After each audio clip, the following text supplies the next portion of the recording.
Chapter 2.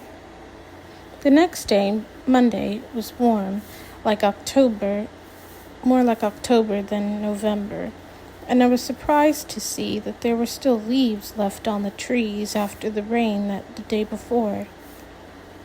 The leaves on the street were almost dry, at least the top layer of them, and my brother Chad and I shuffled through them as we walked to school. Chad's 2 years younger than I, and he's supposed to look like me, short, square, and blue-eyed, with what Mom calls a heart-shaped face. About 3 years after Mom and Dad were married, they moved from Cambridge, Massachusetts, where MIT is, to Brooklyn Heights, just across from Lower Manhattan. The Heights isn't at all like Manhattan, the part of New York that people visit. In many ways, it's more like a town than a city. It has more trees and flowers and bushes than Manhattan, and it doesn't have lots of big, fancy stores or vast office buildings. And vast office buildings or the same bustling atmosphere. Most of the buildings in the Heights are the residential 4 or 5 storied brownstones with little back and front gardens. I've always liked living there, although it does have a tendency to be a bit dull in that nearly everyone is white and most people's parents have jobs as doctors, lawyers, professors, and VIPs in brokerage firms, publishing houses, or the advertising business. Anyway, Chad and I shuffled through the leaves to school that Monday morning. Chad was muttering the powers of Congress, and I was thinking about Annie. I wondered if I'd hear from her, and if I'd have the nerve to call her if I didn't. I had put the scrap of paper with her address on it in the corner of my mirror where I would see it whenever I had to brush my hair. So I thought I probably would call her if she wouldn't call me first. Chad tugged my arm. He looked annoyed. No, exasperated. Huh? I said. Where are you, Liza? I just went through the whole list of the powers of Congress and then asked you if it was right, and you didn't even say anything. Good grief, Chad. I don't remember the whole list. I don't see why not. You always get A's and everything. What's the point of learning something sophomore year if you're only going to forget it? By the time you're a senior.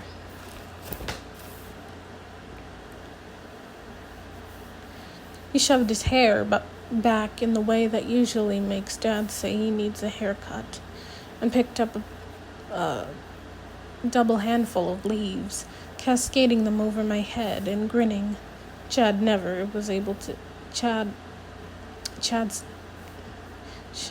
never been able to stay mad at anyone very long. You must be in love or something, Liz, he said, using the one-syllable nickname he has for me. Then he went back to my real name and chanted, Liza's in love, Liza's in love. Funny that he said that. By then, we were almost at school, but I slung my book bag over my shoulder and pelted him with leaves the rest of the way to the door.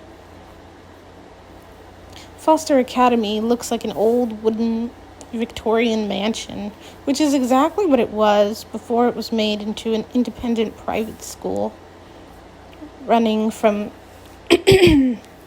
kindergarten to 12th grade. Some of the turrets and gingerbready decorations on its dingy white main building had begun to crumble away since I'd been in high school. and each year more kids had left to go to public school. To go to public school. Since most of Foster's money came from tuition, and there were only about 30 kids per class, losing more than a couple of students a year was a major disaster. So that fall, the board of trustees had consulted a professional fundraiser who had helped, quote, launch a major campaign, as Mrs. Poindexter, the headmistress, was fond of saying. By November, the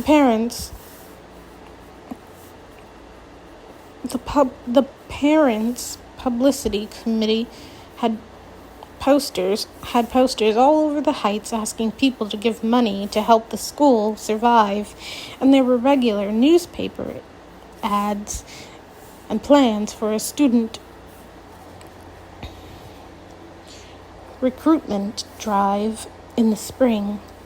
As a matter of fact, when I threw my last handful of leaves at Chad that morning, I almost hit the publicity chairman of the fund drive instead, Mr. Piccolo, father of one of the freshmen. I said, "Good morning, Mr. Piccolo," quickly, to cover what I'd done. He nodded and gave us both a kind of ostrichy smile. Like his daughter, Jennifer, he was tall and thin, and I could see Chad pretending to play a tune as he went down the hallway. It was a school joke that both Mr. Piccolo and Jennifer looked like the musical instrument they were named for.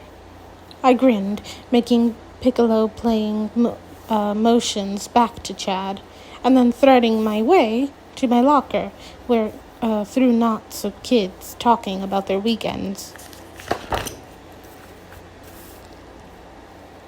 But even though I said hi to a couple of people, I must still have been pretty preoccupied, because I found out later I'd walked right past a large red-lettered sign.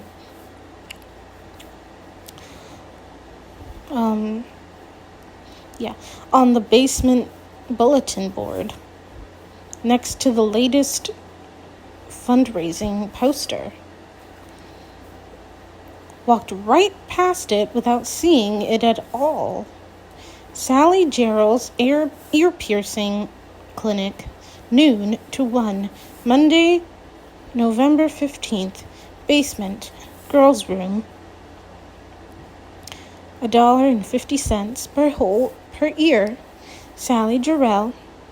Sally Jarrell was at that point my favorite person at school. We were as different from each other as two people can be. I think the main thing we had in common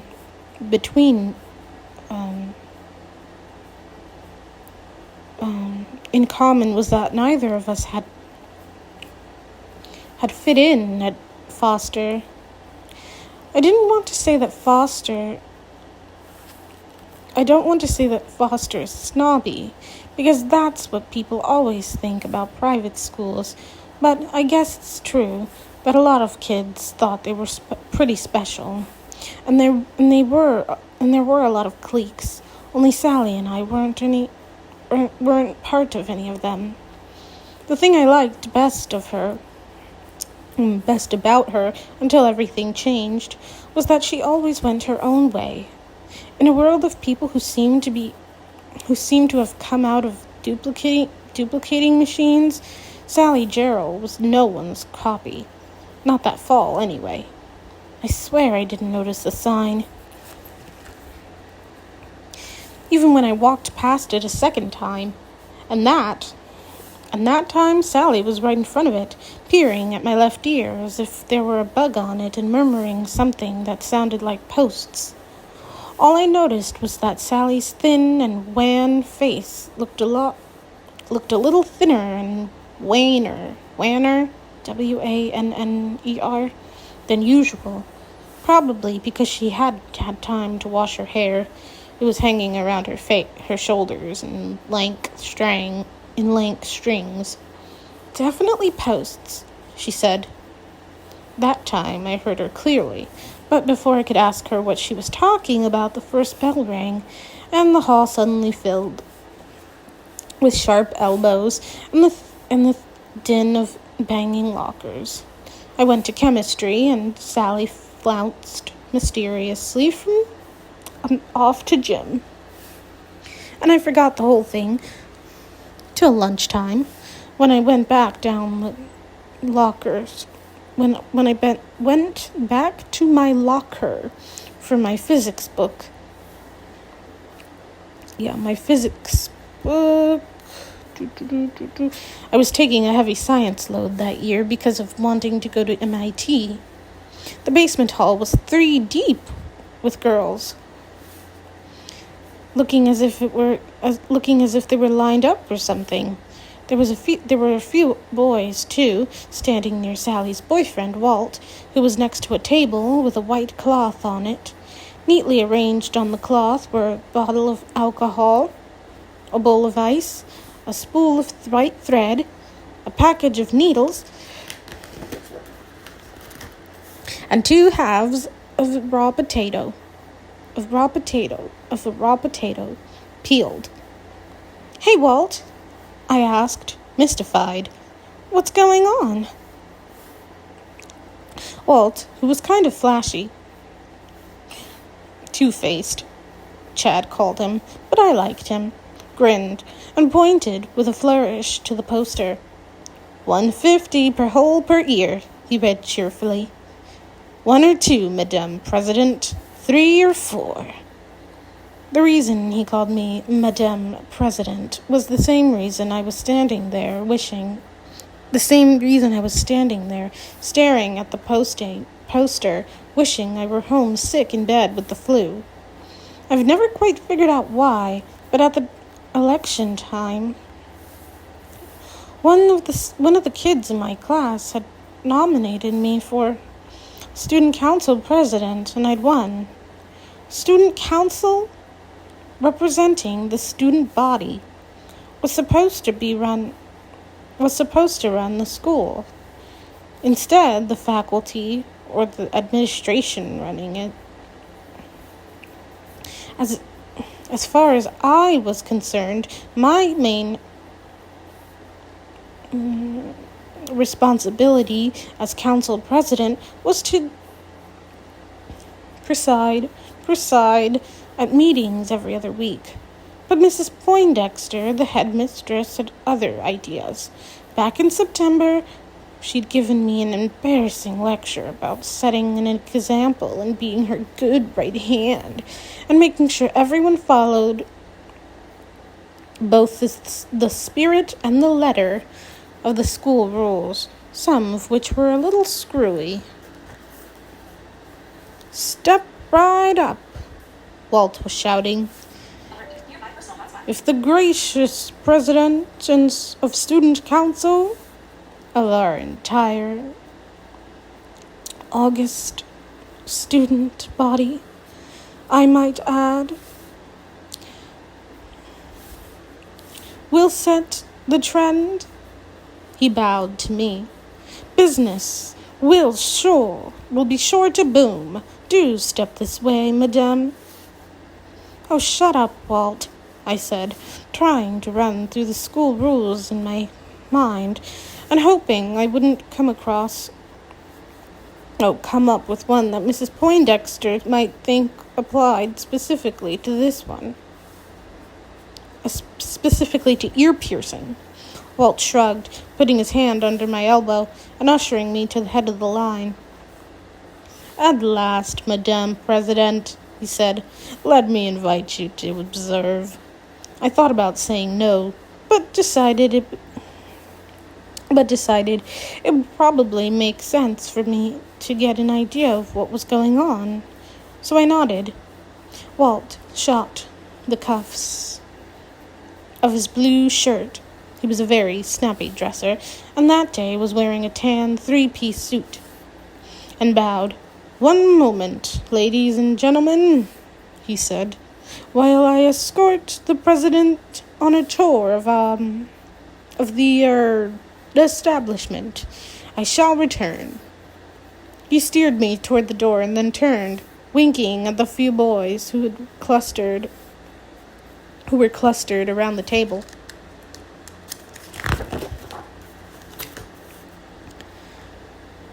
Mrs. Gerald told me.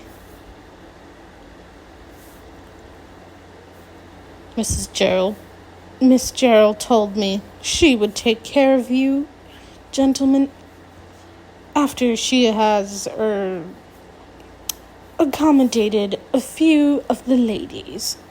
He poked Chuck Belasco, who was captain of the football team, in the ribs as we went by, and murmured, "She also said to tell you, guys, she's looking forward to it." That, of course, led to a lot of gruff laughs. Gruff laughter from the boys. I went into the girls' room just in time to hear Jennifer Piccolo squeal, "Ouch!" and to see tears filling her big brown eyes. I closed the door quickly. Chuck was trying to peer in, and worked my way through the 5 or 6 girls standing around the table Sally had set up in front of the row of sinks. It had the same stuff on it that the one in the hall did. Hi, Liza," Sally said cheerfully. "Glad you dropped in." Sally had on a white lab coat and was holding half a potato in one hand and a bloody needle in the other. "What happened?" I asked, nodding toward Jennifer, who was sniffing rather loudly. Loudly, as she delicately fingered the pinkish thread that dangled from her right ear. Sally shrugged. Low pain threshold, I guess. Ready for the next one, Jen?" Jennifer nodded bravely and closed her eyes while Sally threaded the bloody needle and wiped it off with alcohol, saying, See, Liza, perfectly sanitary." The somewhat apprehensive group of girls leaned sympathetically toward Jennifer as Sally approached her right ear again. "Sally," I began, but Jennifer interrupted. "Maybe," she said timidly, just as Sally positioned the half potato behind her ear to keep the needle from going through her head if it slipped. I realized, shuddering. "I'd rather just have one hole in each ear. Okay?" She opened her eyes and looked hopefully at Sally. You said 2 ears. No, you said 2 holes in 2 ears," Sally said firmly. 4 holes in all." "Yes, but I just remembered. My mother said something the other day about 2 earrings in 1 ear looking dumb, and I just wonder if maybe she's right, that's all." Sally sighed and moved to Jennifer's other ear. "Ice, please," she said. 4 kids reached for the ice, and Jennifer closed her eyes again, looking more or less like my idea of what Joan of Arc must have looked like on her way to the stake. I'm not going to describe the whole process, mostly because it was a bit gory, but even though Jennifer gave a sort of squeak when the needle went in, and even though she reeled dizzily out of the girls' room, scattering most of the boys, Walt said afterwards, she insisted it hadn't hurt that much. I stayed long enough to see that Sally was trying to be careful, given the limits of her equipment. The potato really did prevent the needle from going too far, and the ice, which was for numbing the ear, did seem to reduce both the pain and the bleeding. Sally even sterilized the ear as well as the needle and thread. The whole thing looked pretty safe, and so I decided that all I had to do in my official capacity was to remind Sally to use the alcohol each time. But that afternoon there was a group of bloody Kleenexes being held to earlobes in various classes, and right after the last bell, when I was standing in the hall talking to Mrs. Stevenson, who taught art and was also faculty advisor to student council, a breathless freshman came running up and said, "Oh, good, Liza, you're still here. Mrs. Poindexter wants to see you." "Oh?" I said, trying to sound casual. "What about?" Mrs. Stevenson raised her eyebrows. Mrs. Stevenson was very tall and pale, with blonde hair that she usually wore in a not terribly neat page boy. My father always called her the Renaissance woman because, besides teaching art, she coached the debate team, sang in a community choir, chorus, and tutored kids in about just any subject if they were sick for too long. If they were sick for a long time. She also had a fierce temper, but along with that went a reputation for being fair, so no one minded very much, at least not among the kids. I tried to ignore Mrs. Stevenson's raised eyebrows and concentrate on the freshman. "I don't really know what she wants," the freshman was saying, "but I think it has something to do with Jennifer Piccolo, because I saw Mr. Piccolo and Jennifer come from the nurse's office and then go into Mrs. Poindexter's, and Jennifer was crying and her ears were all bloody." The freshman giggled. When she left, Mrs. Stevenson turned to me and said dryly, "Your ears, I'm glad to see, look the same as ever." I glanced pointedly at Mrs. Stevenson's small silver post earrings. "Oh, those?" she said. "Yes, my doctor pierced my ears when I was in college. My doctor, Liza." I started to walk away. "Liza, it was foolish, Sally's project. I wish I'd known about it in time to stop it." My feet were heavy as I went down the hall to Mrs. Poindexter's office.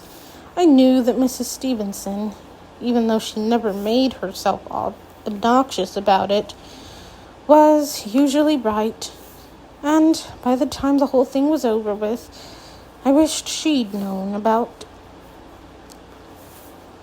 the ear piercing in time to stop it too.